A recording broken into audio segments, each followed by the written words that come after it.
আজকে battle round হচ্ছে loose powder and face powder. Loose পাউডারের কাজটা কি, কখন দিতে হবে, আর ফেস পাউডারের কাজ কি বা কখন দিতে হবে, এটাই আজকের ভিডিওতে থাকছে। সো অবশ্যই আমার পুরো ভিডিওটা আপনারা দেখবেন। সো এটা হচ্ছে এভারলি লুজ পাউডার, একেবারে ট্রান্সলুসেন্ট পাউডার, এটা কোনো রকমের কালার্স হয় না। এটা ফেসে দিলে পরে ট্রান্সপারেন্ট হয়ে যায়। সো এই জন্য এটা ট্রান্সলুসেন্ট পাউডার। সো এই সেটিং পাউডারটা দিয়ে আমরা আমাদের ফেসটাকে সেট করব। ঠিক আছে, পাউডারটা নিব আমরা, নিয়ে হাতের যে কোনো অংশে এটা দিয়ে এটাকে এক্সেস যে পাউডারটা সেটাকে ছেড়ে ফেলে দিব। দেন এইভাবে আমরা প্রেস করে করে এটাকে সেট করে দেবো। এটাকে বলে সেটিং পাউডার, যেহেতু আমরা এই পাউডারটা দিয়ে আমাদের বেস মেকআপটাকে সেট করি। আর এটা হচ্ছে ফেস পাউডার। আর আজকে আমি প্রথম ববের ফেস পাউডারটা ইউজ করছি। সো ববের ফেস পাউডারে একটা এলইডি লাইট আছে, খুবই সুন্দর প্যাকেজিং, সুন্দর একটা পাফও আছে। সো এই পাফ দিয়ে তারপর আমরা সেট করে দেবো।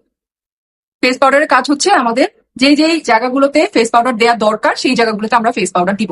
আর লুজ পাউডার দিয়ে আমরা আমাদের বেসটাকে সেট করি। যে জায়গাগুলোতে কনসিলার দেই বা যে জায়গাগুলোতে ক্রিজ লাইন পড়ে সেই জায়গাগুলোতে আমরা লুজ পাউডার দিয়ে সেট করে ফেলি। সো ববের এই ফেস পাউডারটা খুবই সুন্দর, আমার কাছে তো খুবই ভালো লাগলো।